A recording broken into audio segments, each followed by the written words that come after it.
Hi, I'm Dr. Jacklin. And I'm Kendra Doukas. Today we're going to talk about the stress response system and ways that you can learn to impact your own stress reactions in this challenging time in our world. Yeah, we know all of us are stressed to some extent or another right now, and that's so normal. And so we're going to teach you some ways to cope with that and to get through during these challenging times. Yeah. So first, really quickly, I wanted to do a quick rundown on what the stress response system is. Most people have heard of this idea of like fight or flight. And that's a piece of what happens when your stress response system kicks on. It's important to know that these are um, physiological responses in our bodies that developed over years of our own evolution to keep us alive. So they are really valuable at helping us survive in life-threatening situations. And there actually are 3 different responses that your body can kick into. The 2 that have been sort of most popularized in sort of pop psych are fight and flight. And those are both activating responses, so meaning that your body kind of goes into either preparing to run away or preparing to stay alive.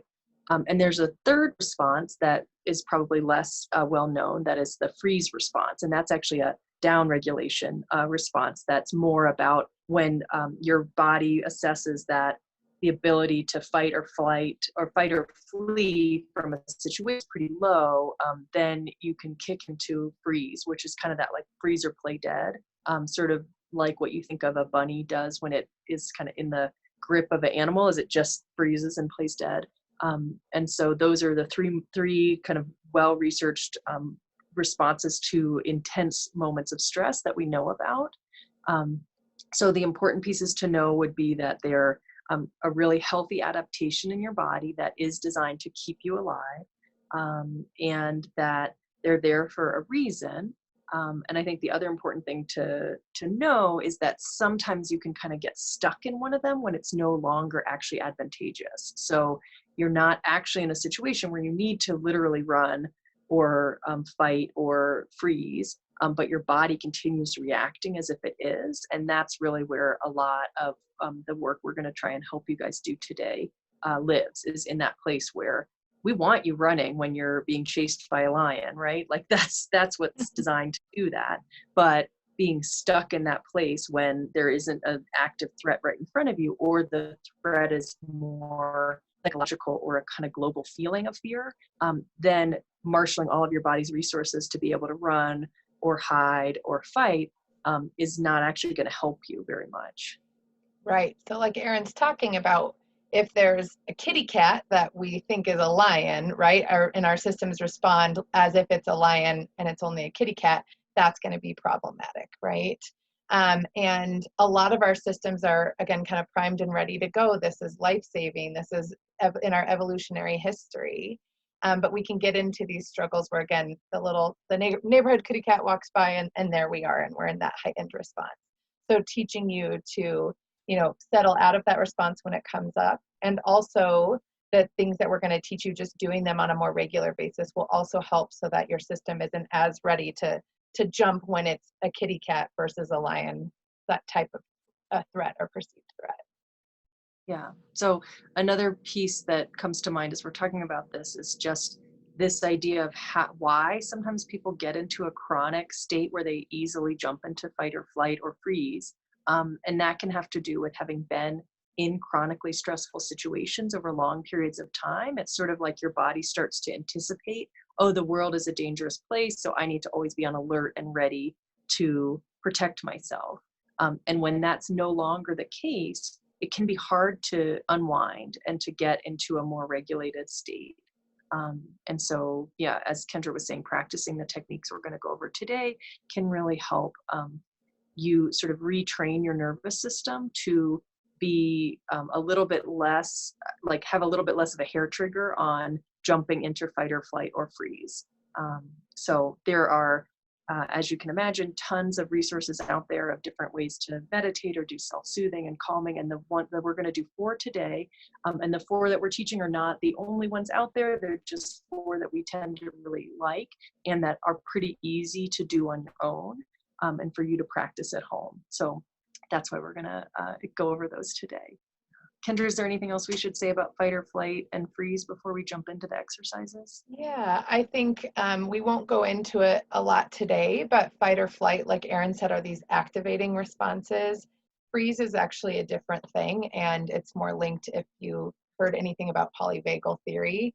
And, we could go on and on about that, but are not going to do that today. We'll go into our exercises here in a minute, but it's kind of important to understand that it's a really different system coming on when we have more of that freeze response.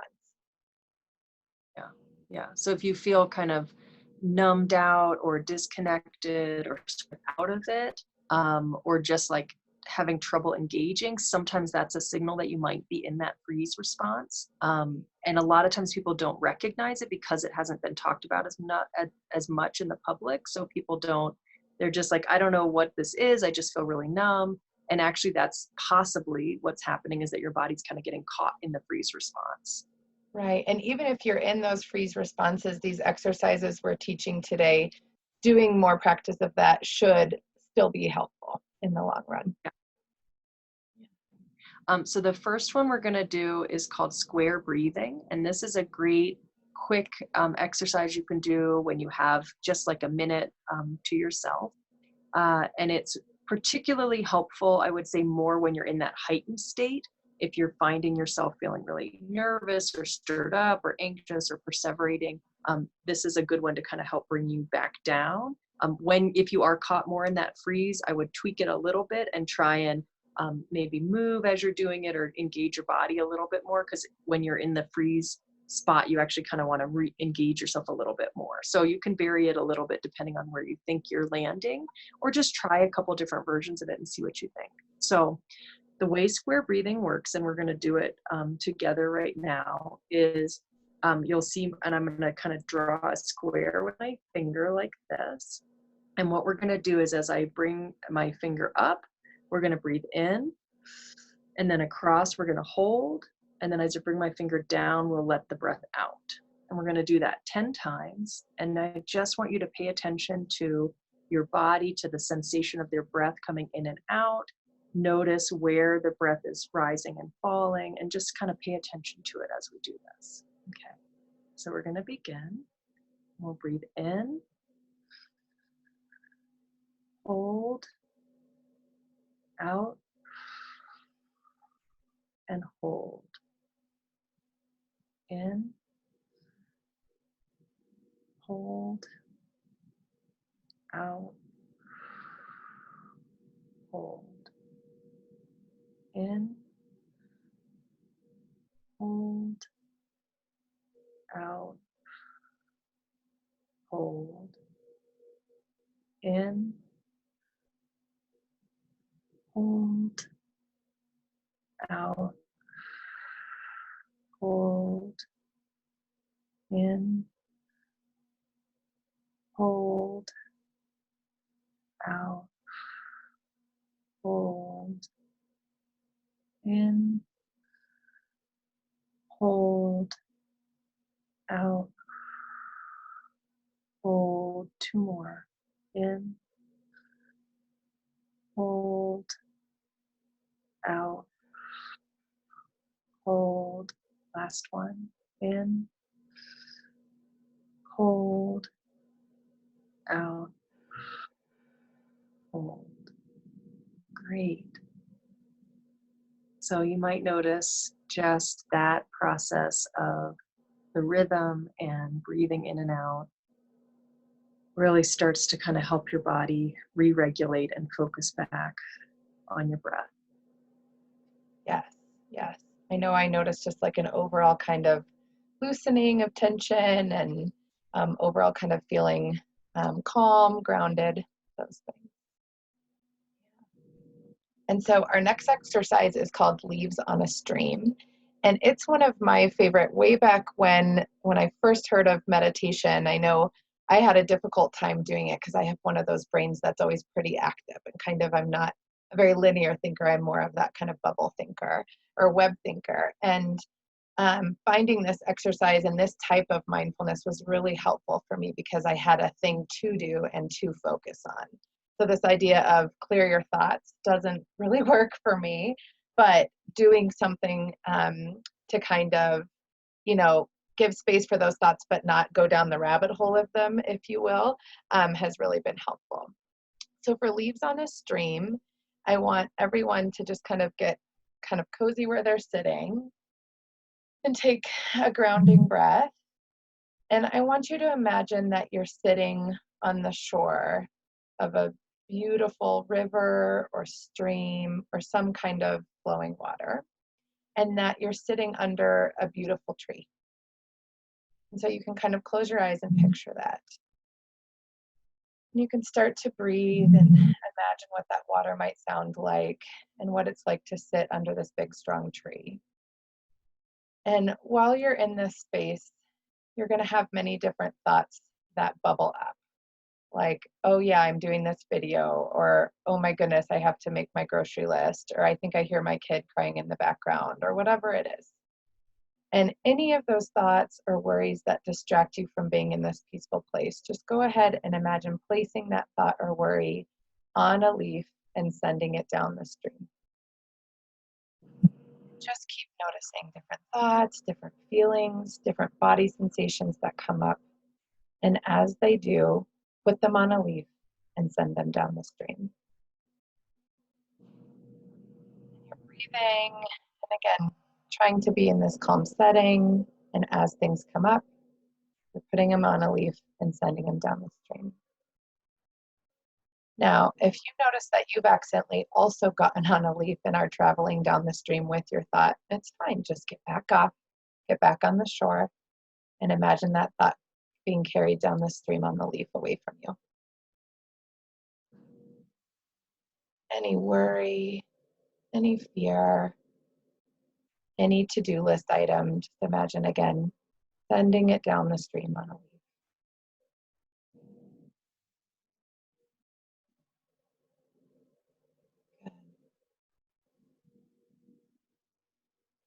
Good, and you can open your eyes. Take another centering breath. And again, you can do that for, a couple minutes like we just did, or 20 minutes, depending on the amount of time you have. But what I like about that one is that there's some agency in it, right? Like you can be active in it, and it's still mindfulness and this meditative activity. So it can be helpful. Oh, I love that one. Just feels so, it's like a nice mix for me of a visualization where I'm imagining a really peaceful setting, and also a gentle reminder to let your thoughts go. I love that exercise. Yes. That we can have thoughts just as thoughts, and we don't need to, again, follow them down the rabbit hole. Okay. So the next quick exercise we're going to teach today is really about engaging the five senses. So, and this is a great one for when you get caught in freeze or in that fight or flight, or just when you're needing to kind of recenter. And there's two ways you can do it. One is kind of more a literal way, where you go out in the outside and engage your five senses. And I'll describe it that way, but I want you to also think that you can also do this in your imagination. So this is a great exercise to do as you're trying to fall asleep, or if you're trying to unwind after a busy moment or part of your day. And so all that you do is we're going to go through the five senses, and we're just going to notice. And again, in that non-judgmental stance where we're not evaluating or saying I like or don't like this, we're just noticing what there is in front of us or around us. So imagine in this scenario, I might imagine going outside in the sunshine, and then we're just going to go through each of your five senses. So you can start with your sight. That tends to be the sense we all rely on the most. And so soften your gaze and just look around and notice what you see. Notice textures, notice color, notice how vibrant or dark things are. And just, again, let your eyes kind of softly take in your environment and see what's there. And even right here in my office, I'm doing that. I'm just looking and noticing the textures, the colors, the shapes, and then move on to your hearing. So now just notice what sounds you might hear, whether there are sort of quiet noises in the background. You can notice the sound of my own voice. Notice if there's any sort of nature sounds, the breeze in the trees, any bugs or birds, any sound of traffic.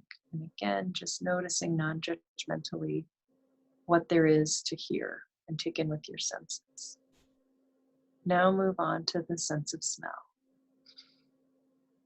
Take a deep breath in and just notice what you observe through your sense of smell. Maybe you smell the smell of the dirt. Maybe you smell the smell of, I smell a nice lemon sort of scent from a cleaning supply. And just notice what is there? What do you smell? And again, non-judgmentally, just paying attention.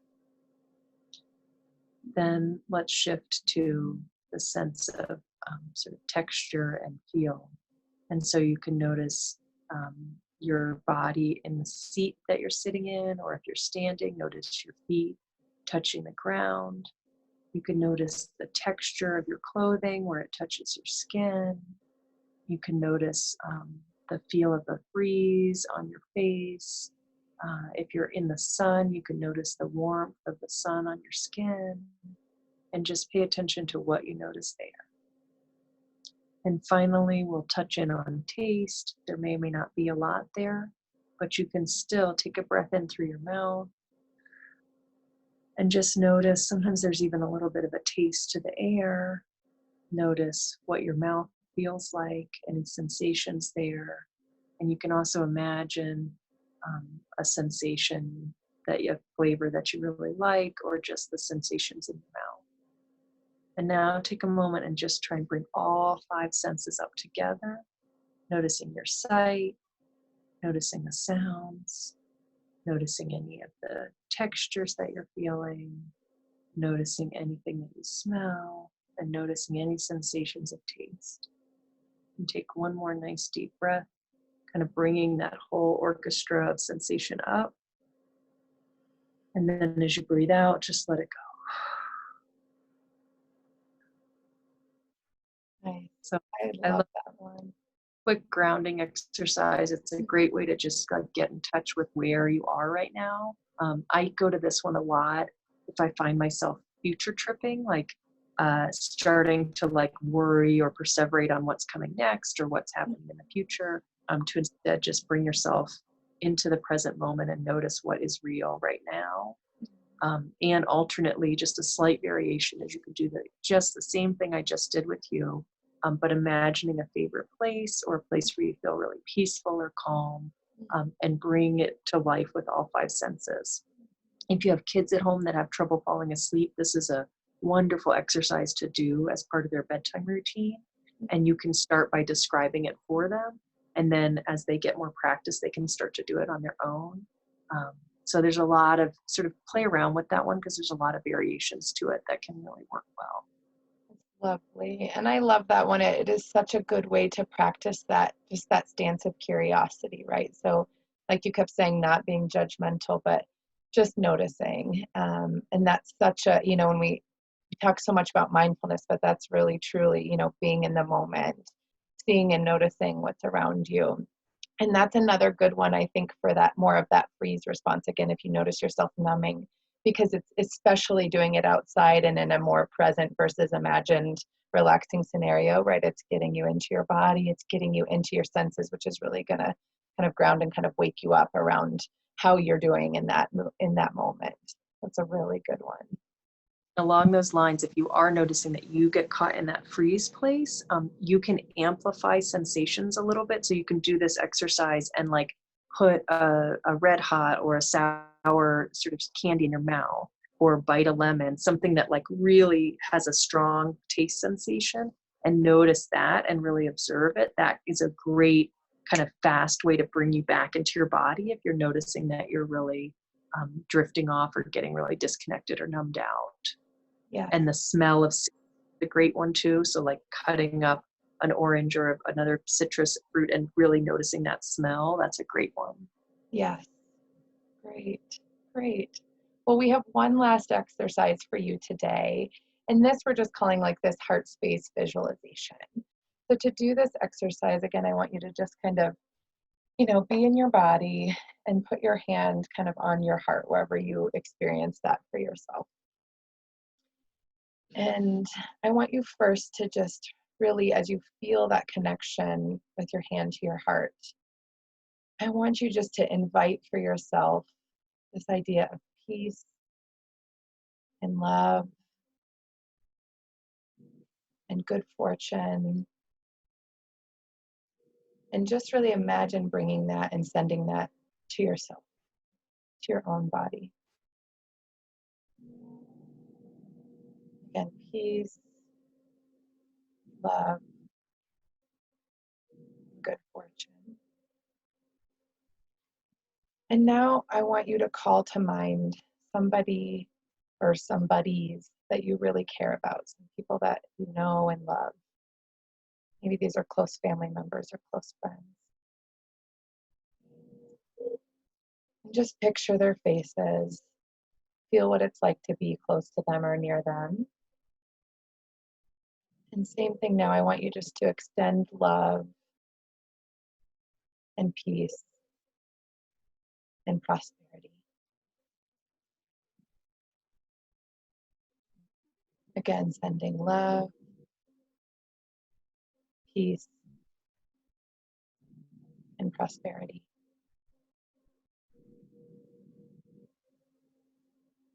Now I want you to imagine people you don't even know. Maybe it's fellow members in the community that are complete strangers. Maybe it's folks that you worry have fallen on more misfortune and hard times. Maybe it's people on the other side of the globe. But I want you to call them up into mind, these lovely strangers. And again, I want you to imagine sending from your heart to them love, peace, and prosperity. And again, love, peace, and prosperity. You can open your eyes. Just be left with that kind of sense of love. Oh, I love that one. Yeah. And I think that's such a good one anytime we're separated from anybody that we love or just feeling hard things for people all over the globe. We want to go with people, we want to be with people, especially in their time of need. And there is something I think that's also very powerful about just sending something out there to them, so it can feel really good. I love that. And just it kind of underscores that feeling of connection and that we're all together and that we can feel that love can be shared even when we're separate. Yes. Well, those are our 4 exercises. Yeah. I today just in teaching them how much more sort of centered and relaxed I feel than I did before we started today. It's always you always feel a little nervous when you're going to present something, and these are they work even when you're in this kind of a situation. It's so true. So true.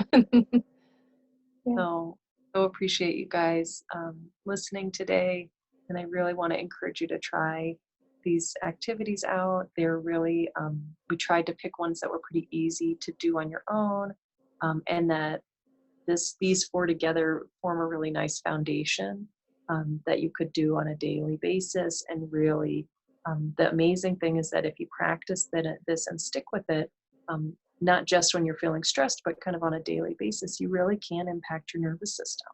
And you can your own nervous system's level of reactivity. So I'm really excited for you to all try this, and we'd love to hear how it goes. Yes. Yes. So just to second what Erin said, this is great practice. And again, all of these you can do for even 30 seconds, but don't underestimate the power of just even 2 minutes. So this might be, when you're washing your hands after using the restroom, or when you are, in between meetings or something like that, right? So never underestimate the power of just even those couple minutes, and you could do them for 20, 30 minutes. And like Erin said, not just in times when you're stressed out or feeling that more, that it will certainly help in those times, but it will also help as more of just that daily and ongoing practice. Yeah. So, yes, and like Erin said, we'd love to hear how it's going. All right. Well, thanks so much. Thanks for joining us. Bye.